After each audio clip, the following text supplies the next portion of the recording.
Bonjour, bonjour, très heureux de vous retrouver. School TV Le Mag, 30 minutes consacrées à la scolarité de vos enfants. À chaque fois, une thématique forte et une initiative sur le plan local et ou national avec Alix Nguyen. Salut Alix. Salut Patrice. On y va pour le sommaire. Gros plan aujourd'hui dans le Mag sur l'éducation affective et sexuelle chez les ados. Des associations s'emploient à informer, éduquer et surtout répondre aux questions que se posent les jeunes. Et elles sont légion, vous le verrez. Quel est l'enjeu derrière cette éducation à la vie affective et sexuelle?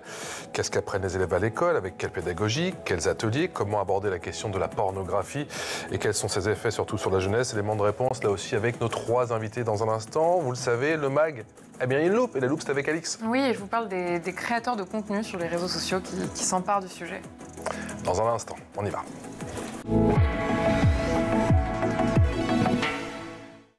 Bonjour Juliette Roussel. Bonjour. Merci d'être avec nous. Merci de m'accueillir. En chair et en os, parce que c'est vrai que vous avez déjà contribué effectivement, notamment une fois, je crois, à la loupe d'Alix. On est très content de vous avoir aujourd'hui. Directrice de l'association Sparadrap. Sparadrap, c'est né quand?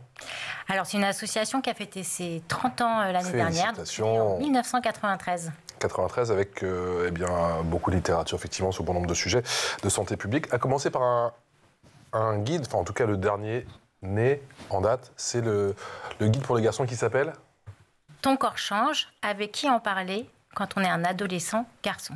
Garçon, vous avez tout bon, parce que moi j'aurais pas pu le redire à la perfection. On en parle bien évidemment dans un instant. Bonjour Sylvie Pomianek, comment allez-vous? Très bien, merci. Vous êtes intervenante, merci à vous, intervenante Sésame et également professeure d'anglais. Alors c'est au collège Romain Roland et ça se trouve à Bagneux, dans les Hauts-de-Seine. Dans les Hauts-de-Seine, en région parisienne. C'est quoi, du coup, Sésame? Sésame, c'est une association qui a une 50aine d'années. On est présent partout en France. Vous êtes en compète toutes les deux, alors 30 ans, 50 ans, oui. Je rigole. Mais on n'intervient pas exactement de la même manière. Non, exactement. Donc nous, on va directement dans les classes. C'est des interventions qui durent 2 heures. On intervient de la primaire, du CM2 jusqu'à la terminale, avec le plus gros des interventions qui se font en classe de 4e. Voilà, on est apolitique, on est laïque, on intervient dans le public et le privé. Et vous êtes tous bons et vous êtes tous efficaces, on en parle justement dans un instant. J'accueille pour notre plus grand plaisir le docteur Renaud de Tournemire. Bonjour docteur, pédiatre, également responsable de l'unité de médecine de l'adolescent à l'hôpital Ambroise Paré. Ça se trouve bien évidemment à Boulogne-Billancourt dans les Hauts-de-Seine. Et vous êtes, je précise également, thérapeute familial. Petite question d'introduction, est-ce que l'enseignement à la vie éducative et sexuelle continue à susciter bon nombre de réactions, vous qui êtes sur le terrain encore? Ouais. Auprès des jeunes, bien entendu. Auprès des jeunes, des parents. Des parents, oui. Alors ça questionne beaucoup les parents. Ouais. On est là pour la résistance, ouais. Ça peut arriver. Ce qu'il faut, c'est être complètement transparent. Nous, on a un site internet qui est vraiment expliqué. On organise éventuellement des réunions avec les parents. Chez Sésame, il y a un moment avant l'intervention. Je vous expliquerai si vous voulez plus en détail. Bien sûr. Et puis ensuite, après l'intervention, on envoie aux élèves une compilation qui est un résumé de tout ce qu'on a, de tous les sujets qu'on a abordés pendant l'intervention. Et cette compilation est pour les élèves. Ils peuvent la partager aux parents. Donc on est vraiment en totale transparence. Juliette Roussel, quel est l'enjeu véritable derrière cette éducation à la vie affective et sexuelle en France? Alors, plus on informe tôt les jeunes, mieux se passera leur santé sexuelle. C'est quoi tôt, Juliette? On peut commencer, Sésame intervient dès la primaire, par exemple. Oui, parce que les questions, effectivement, des enfants, elles arrivent dès la primaire. On n'aborde pas les mêmes choses en fonction des âges, mais ces questions-là, elles s'abordent... Et c'est pas la même pédagogie, j'imagine. Ouais. Et alors, quel est véritablement l'enjeu? Est-ce que c'est un enjeu de santé publique? Oui. Totalement. Totalement? Oui. Pourquoi? Bien sûr. Parce qu'aujourd'hui... Comment est-ce qu'on s'informe? On s'informe principalement sur Internet. Il y a beaucoup de contenu, il y a beaucoup de choses. On s'informe avec ça. Voilà. Ouais, il y a des choses intéressantes et puis il y a des choses qui sont catastrophiques. Donc c'est important qu'on leur apprenne à avoir, dès le plus jeune âge, un esprit critique par rapport à ce qu'ils peuvent trouver. C'est des sujets qui sont compliqués à aborder en famille aussi, donc c'est pas forcément le lieu où on ira chercher de l'information. Mais c'est encore tabou ou ça évolue quand même? Alors c'est une génération qu'on parle plus facilement en famille, je pense qu'il y a quelques années, mais ça reste un sujet d'intimité, pas toujours facile à aborder, notamment à la période de l'adolescence. Donc c'est important de trouver d'autres canaux d'information et qui ne soient pas que Internet. Il y a une étude qui a été faite par un média sur 1000 jeunes entre 15 et 25 ans, il y a 4% seulement qui s'adressent à leur médecin sur ces 1000 jeunes. C'est, voilà, 4%. Et plus de la moitié, c'est via Internet. Donc, c'est vraiment important d'avoir des des acteurs sérieux et qui donnent les bonnes informations et qui rassurent aussi, parce que c'est des sujets qui sont angoissants pour les jeunes pour plein de raisons. Nous, on est sur le volet de la consultation médicale sur ces sujets-là, qui sont des moments aussi où on peut aborder tous les sujets de la santé sexuelle, parce que la santé sexuelle, ça n'est pas que le rapport sexuel, c'est plein d'autres choses autour. C'est les relations, les sentiments, les sociales, c'est des questions de bien-être mental, social, relationnel. Enfin, c'est très large comme sujet. Et c'est vraiment... voilà, enfin, je pense que les questions qui sont posées lors de vos interventions le démontrent. Il y a beaucoup de choses à déconstruire, d'informations fausses qui circulent. Il y a le porno qui est quand même quelque chose de très nouveau sur les jeunes, parce qu'avant le porno c'était sous le manteau et maintenant c'est en accès libre. Il y a quand même plus d'un jeune sur deux de plus de 12 ans qui va se consulter un site porno au moins une fois par mois. Et le drame, c'est qu'ils sont confrontés à des images pornographiques sans forcément les rechercher, dès plus jeune âge. Donc c'est là où on a vraiment un rôle à jouer. Il y en a qui ont recherché et d'autres qui les subissent, au final. Exactement. Docteur Renaud de Tournemire, il est difficile pour les jeunes de se tourner, effectivement, il y avait cette stat qui est assez ahurissante, vers les médecins, encore plus pour les garçons que les filles. C'est encore plus dur pour les garçons que pour les filles? C'est important de dire que le rôle du médecin est essentiel à cet âge-là. Les adolescents ont généralement un médecin traitant, que ce soit un pédiatre, la pédiatrie va jusqu'à 18 ans, ou un médecin généraliste. Il y a une vraie différence entre garçons et filles, qui est que les filles peuvent avoir accès à des consultations de gynécologie, alors que les garçons ne savent pas trop où aller quand ils ont des questions autour de leur corps ou de la sexualité. Mais avant même la sexualité, il y a la question du corps, et la question du corps qui change, la question du corps avec la puberté, qui va se faire à des âges très différents en fonction de facteurs généralement génétiques, avec des questionnements parfois angoissants, dès le début du collège, où les filles commencent généralement leur puberté plus tôt que les garçons, et donc il y a un décalage à cet âge de la vie, et plein de questionnements autour du développement pubertaire, questionnements qui ne vont pas trouver franchement leur résolution dans la consultation de sites en particulier pornographiques. Donc le titre de ce guide qui a été créé par Sparadrap, Ton corps change, vient bien mettre en priorité la question du corps et du coup la question du bien-être, de est-ce que je suis normal. Et cette question, elle va pouvoir se résoudre à partir du moment où on peut examiner l'adolescent et lui renvoyer sa normalité, ce qui est le cas le plus souvent, mais l'adolescent a plein de questions qu'il n'ose pas poser. Dans ce petit guide, par exemple, est évoquée la gynécomastie. La gynécomastie, c'est le fait d'avoir un petit développement mammaire des seins au cours de l'adolescence, qui touche beaucoup de garçons, qui n'osent pas toujours en parler, et c'est pourtant quelque chose de normal et tout à fait bénin et qui disparaît spontanément. Je reprends le titre, Ton corps change, avec qui en parler quand on est un garçon. Ce petit guide, je l'ai lu, est formidable, mais tu te dis qu'en 2024, il a fallu sortir un guide. Oui, alors c'est aussi une spécificité. Un petit peu désolant pour terminer ma question, pardon. Non, alors il existe des choses. Voilà, la spécificité de Sparadrap, c'est vraiment d'expliquer, que ça soit aux enfants ou aux adolescents, comment se passe une consultation médicale. C'est aussi rassurer. On a par exemple fait un guide sur le dentiste, mais la question du corps qui change ou de la première consultation gynécologique, ça a une spécificité, c'est qu'on touche à un sujet qui est quand même compliqué, qui est la santé sexuelle. Ça implique de parler de son intimité et dans certains cas, d'être obligé de se déshabiller devant un professionnel de santé. Donc c'est une consultation très particulière.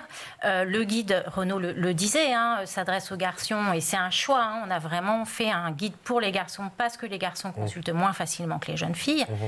D'une part parce qu'il y a moins d'espace identifié comme la consultation gynécologique, qu'il y a aussi cette chose des stéréotypes genrés qui quand même ont été portés pendant des générations. Tu es un homme, tu dois être fort. Et du coup, c'est plus compliqué pour un garçon et même pour les hommes d'aller consulter. Et ça, vous l'abordez, le prisme, c'est une éducation non sexiste Alors, c'est vraiment cette volonté qu'en prévention, Si on s'adresse à un public très large, on peut rater sa cible.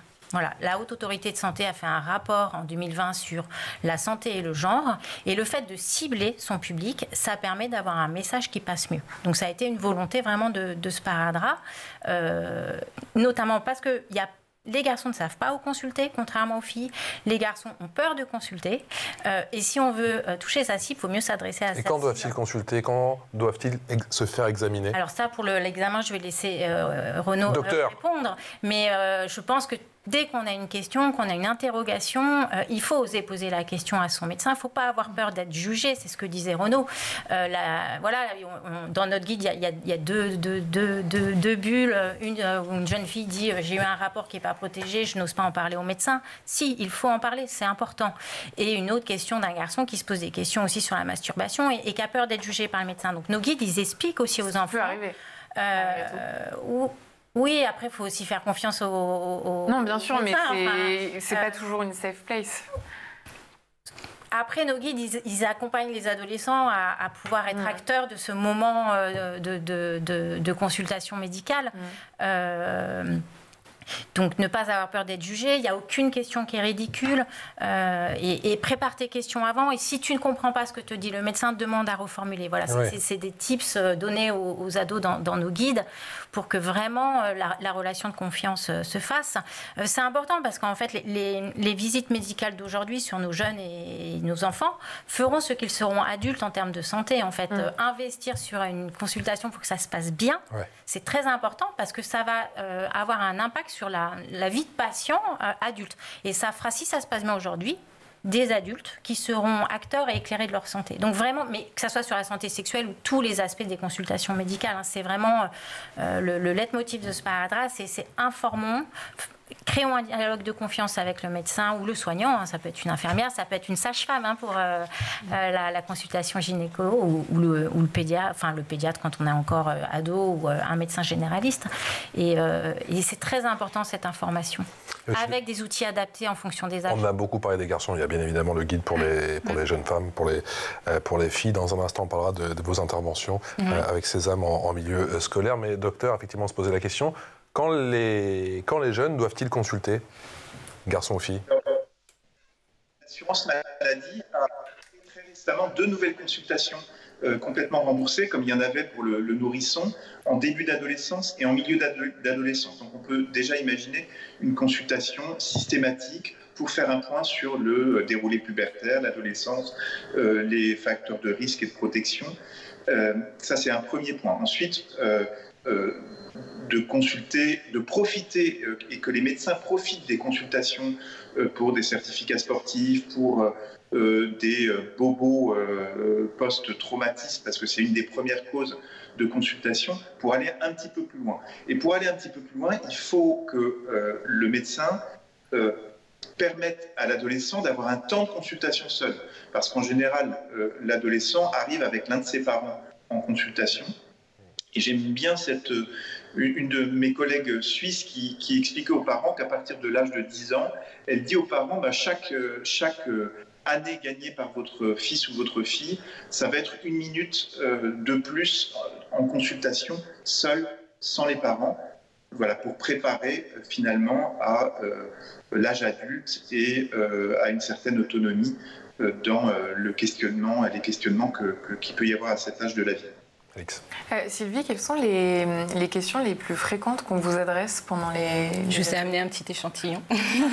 Parfait. Par exemple, au collège, alors nous, on intervient dans le domaine de l'amitié, de la relation amoureuse et de la sexualité. Donc, on lit vraiment les 3. Au collège, on peut avoir comment faire pour avoir une bonne amitié, comment faire pour avoir une bonne relation amoureuse, pourquoi le porno est-il interdit aux moins de 18 ans, est-ce que l'amitié fille-garçon peut exister? Ça, c'est une question qui revient souvent. À quel âge aller... On n'a pas fini d'y répondre. Chez les gynécologues. Ce sont des vous avez 2 heures. que eux vous adressent? Oui. Alors, une dizaine de jours avant l'intervention, on envoie un questionnaire à l'établissement. On demande aux élèves de poser des questions anonymes sur ces 3 domaines pendant 15 minutes. On demande vraiment aux enseignants de leur laisser le temps. Ces questions sont mises dans une enveloppe qui est cachetée devant leurs yeux, de manière à ce qu'ils comprennent que c'est vraiment confidentiel. Et les questions sont envoyées directement directement aux intervenants qui vont préparer leur intervention en fonction des questions. Donc on a des incontournables, on va aborder l'amour, l'amitié, l'orientation sexuelle avec des choses bien particulières, mais on va vraiment adapter notre intervention sur le... Quand vous dites bien particulière, parce que vous avez une méthode chez César? Oui, on a des incontournables, des fondamentaux. C'est-à-dire? Voilà, donc l'amour, l'amitié, la puberté, le consentement, l'orientation sexuelle. Peut-être que j'en oublie, mais... C'est pas grave, voilà. Il y a tellement de choses. Vous parliez d'amour, mais chaque personne a sa propre définition de l'amour. Oui, c'est temps. Oui, c'est ça. Ouais. C'est ça aussi qu'on essaye de voir. Et surtout, alors nous, on les met on crée un cadre sécurisant pour qu'ils puissent échanger entre eux sur ces questions. Donc on va partir de ces questions, de leurs questions, réfléchir ensemble. Et puis ensuite, pour, par exemple, la relation sexuelle, on a un focus, par exemple, sur la première fois. Comment faire en sorte, quelles sont les conditions pour qu'une première fois se passe bien. On va les laisser réfléchir un certain temps ensemble, en petits groupes, sur ces sujets-là. Quand ils vont être en individuel, en petits groupes, ça peut être un moment où l'intervenant passe dans les groupes et à ce moment-là, ils vont peut-être avoir d'autres questions que ce qu'ils avaient précédemment évoquées. Donc là, on va créer un petit espace pour qu'on puisse répondre à leurs questions. Et puis ensuite, on va leur donner des outils. Donc, par exemple, dans le cadre de la première fois ou pour qu'une relation sexuelle se passe bien, on va leur parler de actrice. C'est un acronyme qu'on utilise chez Sésame qui va être un petit peu un acronyme avec plein de termes qui peuvent se rappeler pour qu'une bonne relation sexuelle se passe bien. Alix? Docteur, est-ce que vous abordez avec vos jeunes patients les thèmes de la gestion des émotions et de l'estime de soi, par exemple? On aborde toujours ces questions-là au cours des consultations, mais en passant systématiquement par le corps, en tant que pédiatre ou médecin d'adolescent, ça va être le point d'ancrage pour évoquer toutes ces questions. Dans quelle mesure, Juliette, l'imagerie est importante, justement, quand vous avez conçu et quand vous concevez tous vos guides, justement, quel souci vous apportez, justement, à l'imagerie, aux illustrations? Au visuel. On s'adresse à des ados ou à des enfants en fonction des outils. Et c'est vrai que l'illustration, c'est un moyen de faire passer des messages, aussi un moyen de s'identifier. Nous, on a quelque chose de très important. Vous venez de parler d'émotions. Le ressenti et les émotions dans nos guides sont très présents, notamment avec des bulles de pensée. Et ce qui permet aux enfants ou aux adolescents de s'identifier, en fait, aux questions que se posent les enfants ou les adolescents dessinés sur nos guides. Voilà, est-ce que ça fait mal la première fois? Voilà, il va y avoir une petite bulle. Et vous abordez la notion de consentement? Alors, on l'aborde nous plutôt aussi sur le volet consentement de la visite médicale, en fait. Voilà, parce qu'on est sur l'angle du voilà. Le médecin te demandera si tu es OK pour te dévêtir pour un examen. Après, ce sont des guides de 20 pages qui touchent beaucoup de sujets. On ne va pas répondre de manière exhaustive à l'ensemble des questions. On évoque ces sujets et c'est des guides avec des lieux ressources. On a plein de flashcodes, par exemple, qui vont réorienter vers Fil Santé Jeune, vers le site internet On s'exprime. Et où est-ce qu'ils peuvent les trouver, ces guides? Alors, les guides, tous nos outils sont e-feuilletables sur notre site internet, en consultation gratuite. Ensuite, pour la version papier, ils peuvent se commander sur notre site internet. Soit ce sont les professionnels de santé qui nous les commandent, voilà, ou alors les parents. Pour les enfants, c'est plutôt les parents qui vont les commander. Voilà. L'enjeu, c'est la connaissance de soi-même, au final de l'estime de soi. Oui, totalement. Je peux juste rebondir sur le consentement. Oui, nous, on a quand même un gros focus sur le consentement. Alors, à Sésame, on a une formation où on nous explique différents outils pour aborder les différents thèmes. Donc pour le consentement, on peut avoir des vidéos, on peut avoir des débats. D'accord. Et c'est un très gros focus. Dans chaque intervention, on consacre beaucoup de temps sur ça. C'est un thème qu'ils connaissent. Quand je parle de actrice, donc le C dans actrice fait référence à la conscience et au consentement. C'est le premier mot qui sort en général lorsqu'on questionne les jeunes. Mais nous, on va vraiment approfondir. Je peux vous donner un petit exemple de ce que moi je fais. Je peux vous poser une question. Oui. Est-ce que je peux mettre ma main sur votre épaule, Patrice ? Mais vous m'avez demandé, oui, je vous en prie. Oui, voilà. Donc, c'est ce que je vais faire, par exemple, en intervention, et on va décoder un petit peu le oui. Est-ce que, à votre avis, c'était un vrai oui qui nous a donné ? Non, moi je pense. C'était pas un oui franc? Ouais. Je vous dis la vérité. Non, parce que je me suis dit dans l'axe des caméras. Est-ce voilà, que ça va passer? C'est-à-dire que déjà, il y a toujours des facteurs pressurisants autour, quoi. On n'est pas au même niveau parce que on est sur un plateau télé. Il y a des millions de spectateurs qui nous regardent. Donc, on n'est pas vraiment dans une situation de consentement. Il y a peut-être une intimidation qui va faire que ça va être flouté. Et vous allez jusque là dans l'explication du consentement. Dans quelle mesure un oui n'est pas toujours exactement. Un oui. Et on va voir vraiment quelle est la responsabilité des l'environnement, le contexte, tout ça. Le contexte. Et si vous m'aviez dit non, je peux vous reposer la question. Hein, oui. vous me dites non, eh bien, on va voir que votre non vous appartient. C'est pas parce que vous me dites non que je suis pas sympa, moche, que c'est quelque chose qui m'appartient. Hein. Donc, c'est vraiment dédramatiser le non et faire en sorte qu'on a le droit de recevoir un non. Peut-être que ce non, si on se sent en sécurité, va devenir un oui plus tard. Donc, on les amène vraiment à réfléchir sur apprendre à intégrer leurs émotions, à gérer les émotions, à gérer la frustration. Et est-ce que l'approche est différente quand vous vous adressez sur un sujet comme le consentement à des filles ou des garçons ? Oui, bien entendu, et alors encore plus important selon la tranche d'âge, je dirais. Ça change quoi ? Les collégiens découvrent, alors c'est un vrai outil qu'ils peuvent utiliser ensuite dans leur vie quotidienne, parce que dans notre vie quotidienne, très souvent, on dit oui, alors que finalement, on voit un non. Ensuite, les plus grands, au lycée, ils l'ont déjà expérimenté, donc ils demandent, mais on les a aussi beaucoup biberonnés au consentement, donc ce qui va les intéresser, c'est davantage dans le contexte d'une relation amoureuse. Donc ils vont être encore plus friands d'avoir des informations sur le développement d'une relation amoureuse. C'est l'heure de la loupe, et la loupe, c'est avec Alix.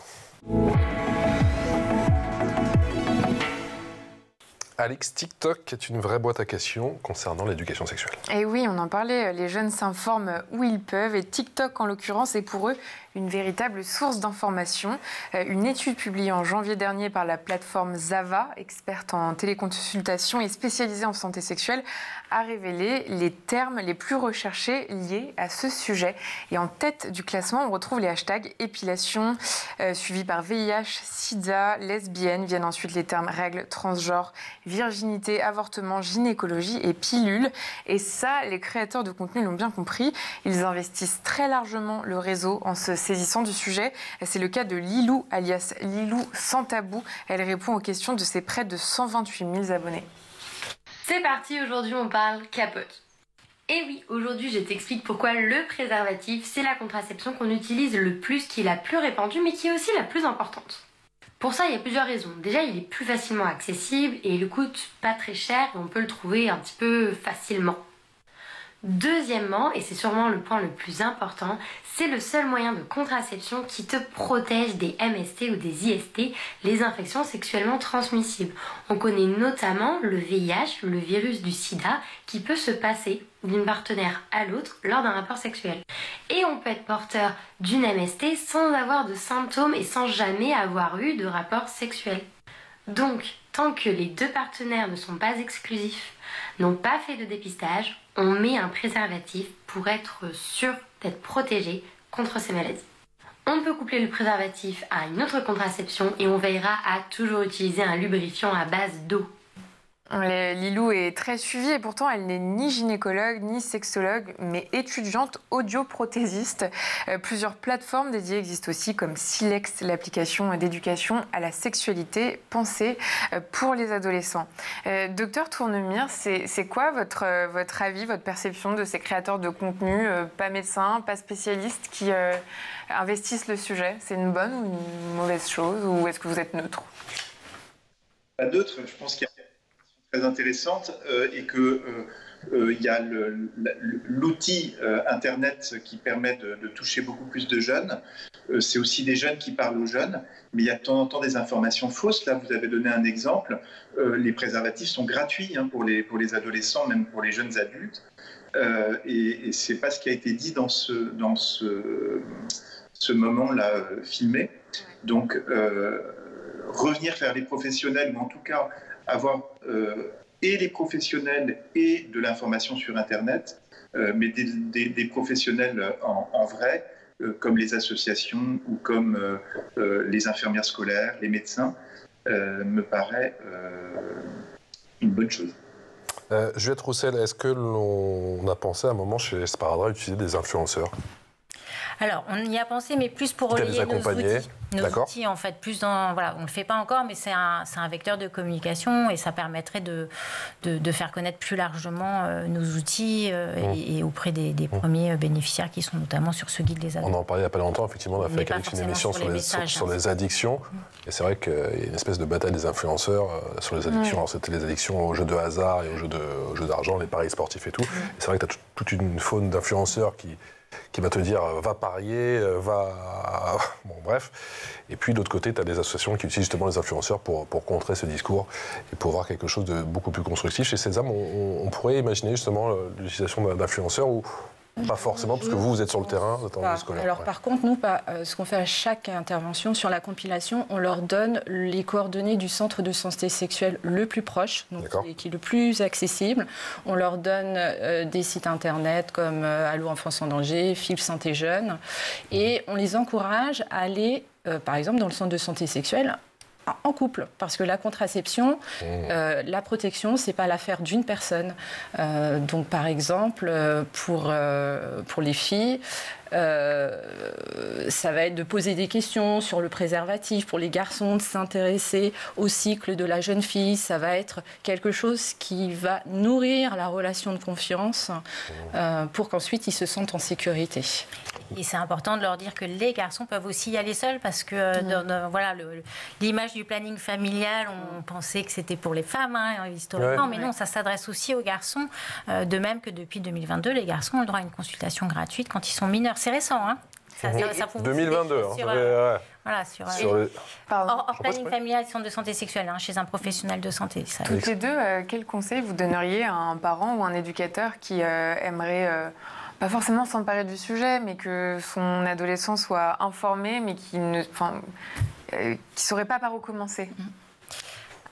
Alors, je dirais que peut-être que le parent ne sera pas forcément toujours... il y a des enfants qui vont s'adresser facilement à leurs parents, d'autres pas. Dans ce cas-là, il faut arriver à trouver un autre tiers de confiance. Ça peut être une association, ça peut être une marraine, un parrain. Enfin, voilà, trouver un adulte référent avec lequel on osera poser des questions. Je pense que c'est très important aussi de leur dire qu'ils peuvent consulter en cas de questions ou de problèmes de santé et qu'ils peuvent y aller seuls et que ça restera confidentiel. Ce qui sera dit, alors sauf effectivement s'il y a des cas de violence et que le médecin doit protéger l'adolescent, mais tout ce qui concerne la consultation reste confidentiel et c'est important de le rappeler aux jeunes aussi. Moi, voilà. je rajouterais... Et l'infirmerie scolaire est aussi un bon lieu ressource. Et je rajouterais pour les parents de faire attention au contrôle parental, notamment sur les plateformes, de bien regarder que ce qu'ils regardent, c'est leur âge, parce qu'il y a plein de séries télé qui exposent des contenus très explicites.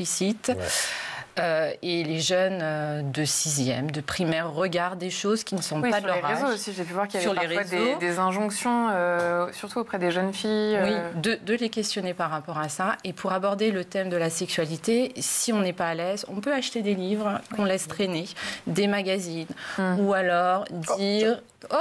voilà. Non, mais je sais pas. C'est pour ça que nos guides, on tient à les faire en version papier.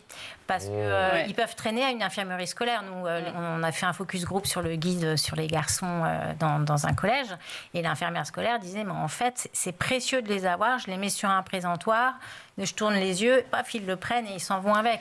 Et c'est aussi l'intérêt de ces supports. Parce que dire à un jeune, va regarder sur Internet tel site, il n'ira pas forcément.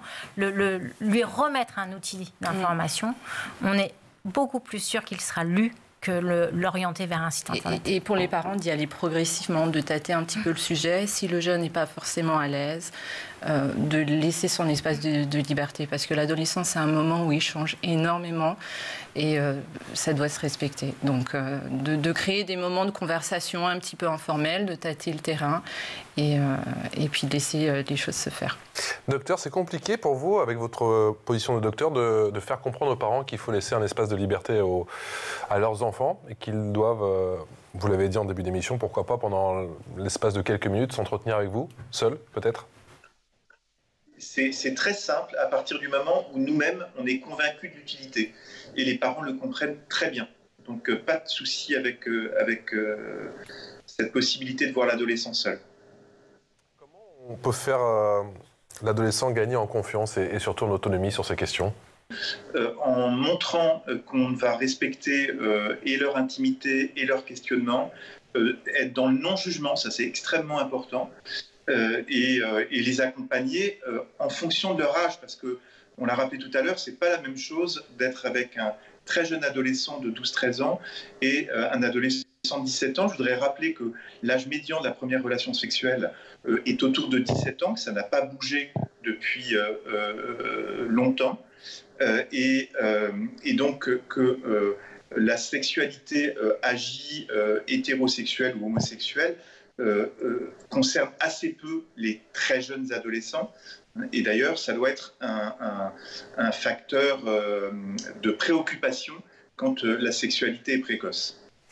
Merci infiniment, docteur, et merci encore une fois à tous les trois de nous avoir éclairés effectivement pour cette demi-heure concernant l'éducation affective et sexuelle, notamment bien sûr ces interventions à l'école. Merci à vous, docteur Renaud de Tournemire, pédiatre et responsable de l'unité de médecine de l'adolescent à l'hôpital Ambroise Paré, ça se trouve à Boulogne-Billancourt. Merci à Juliette Rousset, directrice de l'association Sparadrap. On rappelle votre dernier guide. Ton corps change, avec qui on parlait quand on est un garçon, qui se trouve sur notre site internet www.sparadrap.org. Promis, c'est fini pour l'interro surprise. Comme tous les autres outils, effectivement, il y en a beaucoup. Ils sont tous très efficaces, très intéressants. Et merci à vous, Sylvie Pomienec, intervenante Sésame et professeur d'anglais au collège Romain Rolland, qui se trouve à Bagneux. On se retrouve très vite. Et encore merci à tous les trois. Merci. Allez, à demain. À demain. Ciao.